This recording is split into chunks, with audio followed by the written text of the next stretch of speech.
Hi everyone, thanks for being with me today.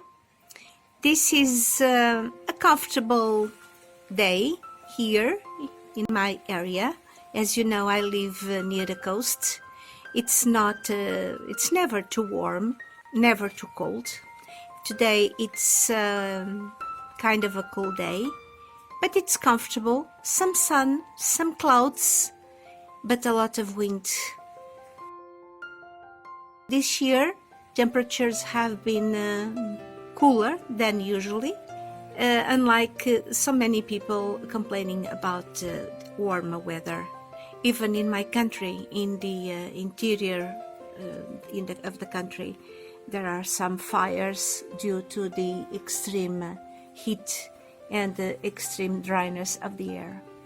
On the contrary, here it has been more humid this year, which my orchids are certainly loving. I am here in the place where I grow the orchids outside in the summer, and today we are taking a look at my Vandas. Don't expect much in terms of size, because not all of them are like this one here. This is a big one, but I have a bunch of smaller ones. Some are seedlings, others are miniatures, but I'm bringing them down so that we can take a better look. So here they are.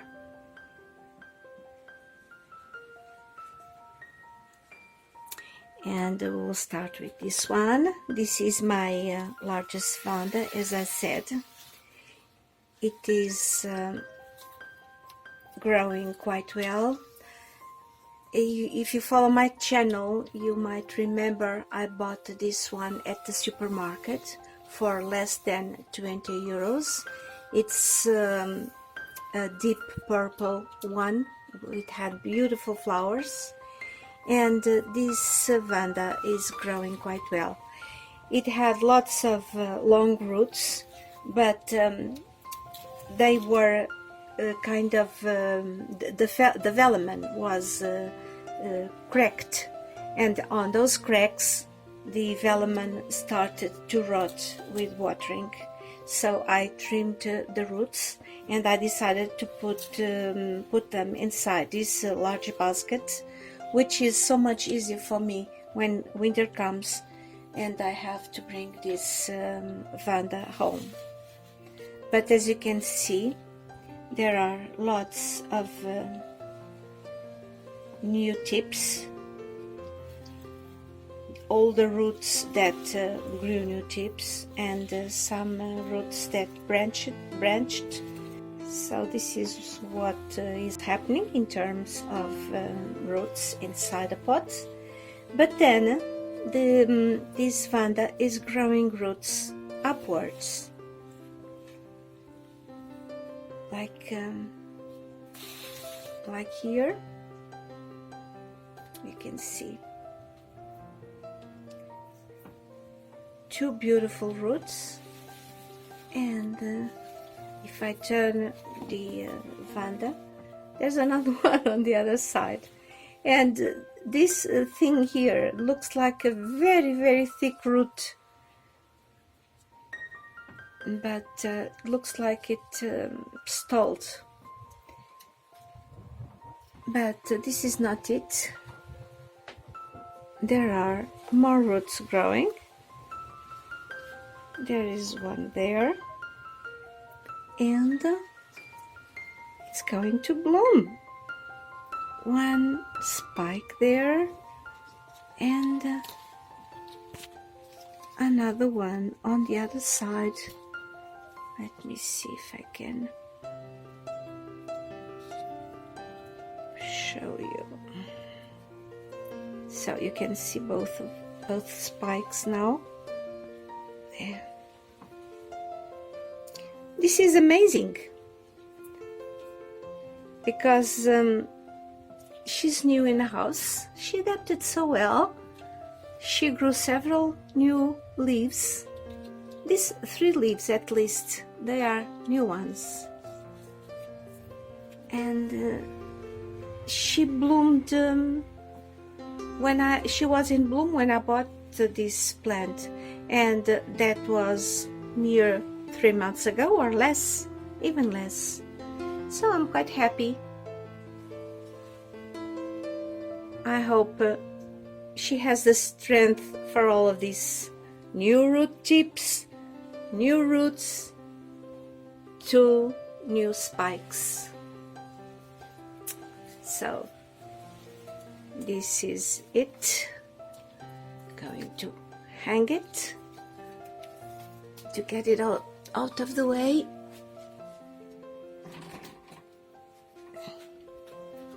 And then I showed you the biggest one, and I'm going to show you the smallest one I have.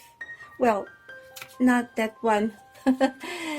I still have another one smaller.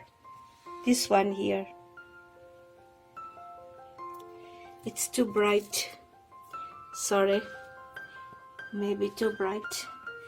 But this Vanda, this is Ascocentrum pusillum. Ascocentrum has now been reclassified Vanda, as you know. But this is a very, very small Vanda.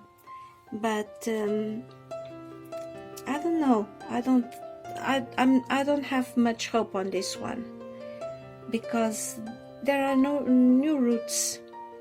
It was a flimsy orchid when I got her in March, and I'm trying to keep her hydrated, but I don't know.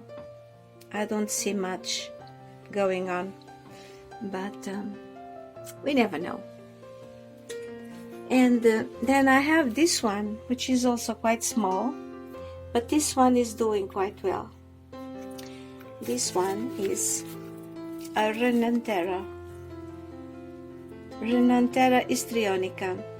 This is the smallest of all Renantheras. This is an adult plant which has bloomed before, not for me, but it has the remainings of the spike. I was clumsy enough to break this leaf when I brought it home in March, but these 3 leaves are new, and there are new roots. This is a nice new root that is trying to enter the crevices of this core branch, and there is a nice new root over there.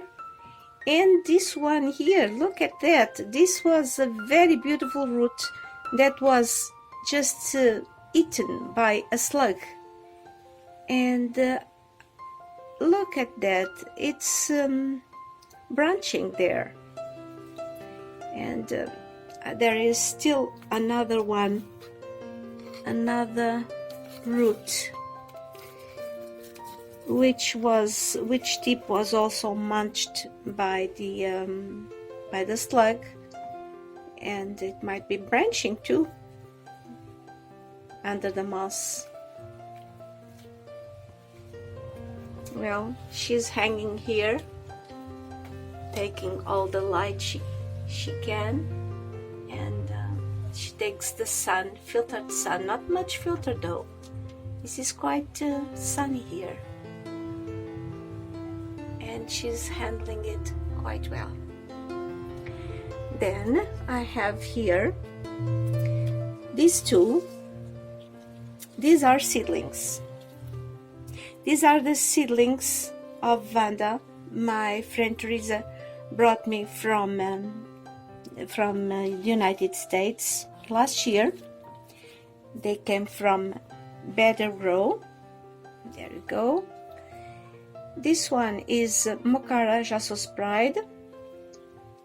She's growing and growing. Look at that. She was so small. She had 3 leaves, and look at that now. She grew throughout the winter, but now she's growing a lot. I noticed that this Vanda might not like as much light as I am giving it, and recently I have pushed it back because I can see some signs of dehydration on the leaves. But the new one is alright now, and now she is shadier than she was. Still, she's growing a lot. There are roots inside the pots. This one is potted in charcoal with some orchiata bark to keep the humidity. They say that seedlings, they are more demanding in terms of humidity and in terms of light. I'm very happy with this one, with all of them in fact. So I'm taking this back out of the sun. This is the other seedling. This one is an ascosenda. Also came from Better Grow as a seedling, as a bag baby. And let me see if I can focus the name. It's too bright. Ascosenda Advisac Blue. This one is growing a lot as well. Also in charcoal, with little bits of orchiata bark. Very vigorous plant. It does not have as many leaves as the other one, but on the other hand, the leaves are wider. They are longer. They have a wider span. Quite nice. This one doesn't mind the light. This one likes the light. No signs of dehydration at all. Take it back to the shady place. I have this one here. Would you say this is a Vanda? Well, it is. This one is a crossing of Ascocentrum miniatum with Dorotis pulcherrima. Dorotis is a genus that is similar to Phalaenopsis. In fact, I believe that this genus has been included in Phalaenopsis. It rather looks like a Phalaenopsis, but it is a Vanda. It's growing lots of new roots all over the place.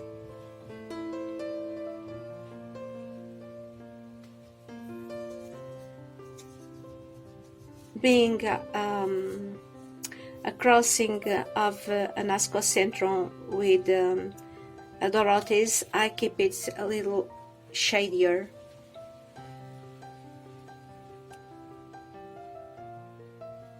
Okay, let's get it out of the way.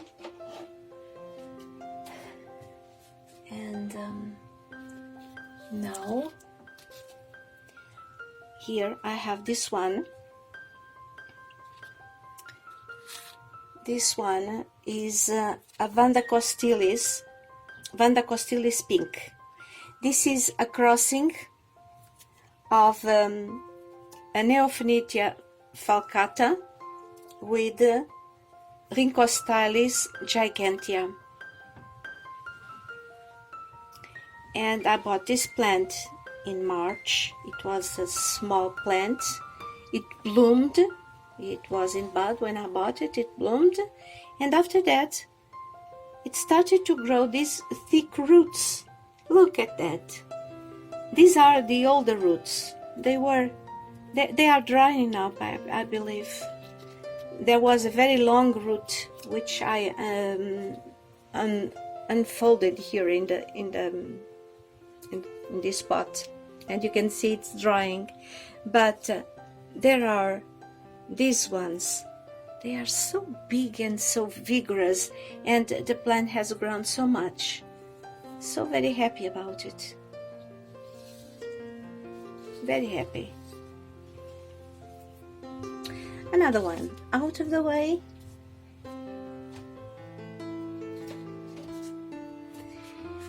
And another one here. This is an Ascocentrum curvifolio. Ascocentrum has been promoted to Vanda classification, and it was not a very large plant when I bought it, but it has grown a lot. The leaves are sturdier, they are longer, and it has new roots. This one is potted in large chunks of bark with charcoal. This bark came with the plant. I don't know what type of bark, but they are very nice chunks. This plant, although small, I believe it has bloomed already, because it had the remainings of a spike. Or maybe this was a keiki that bloomed. I don't know. What it matters is that it's growing well. Maybe it will bloom for me next year. Another one out of the way for the last one.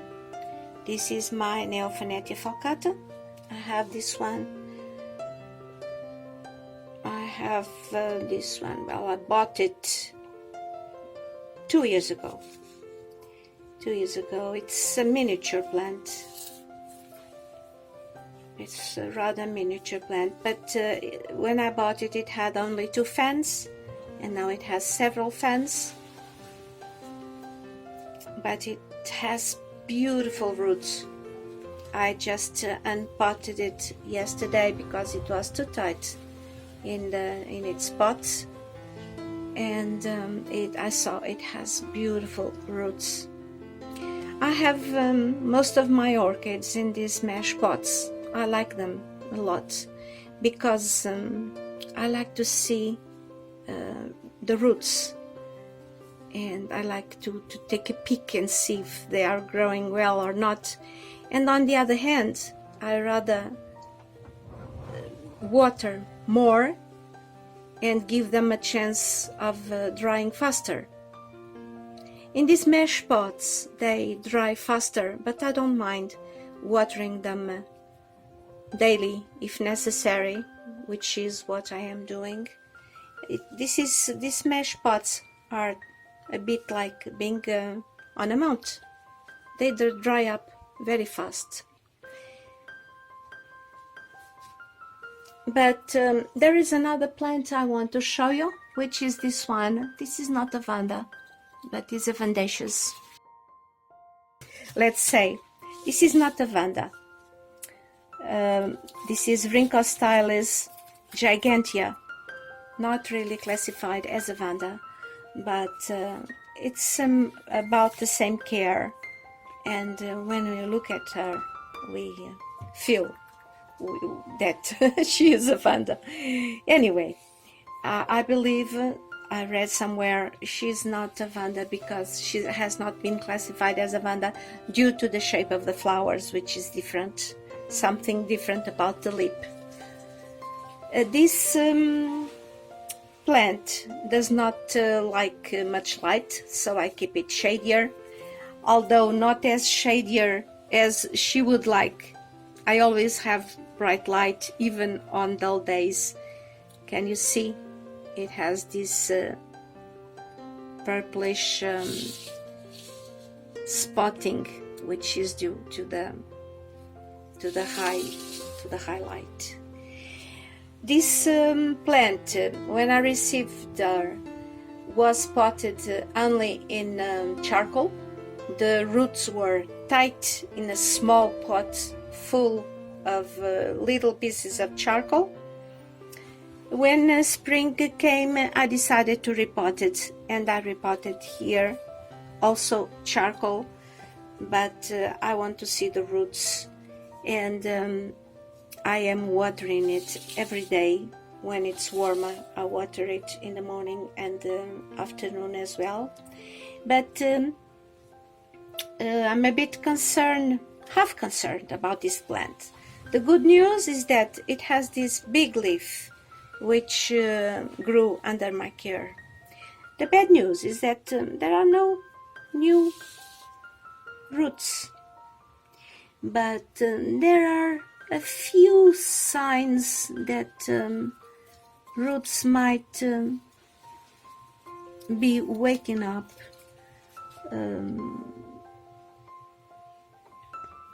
I saw this morning, I don't know if I can show you.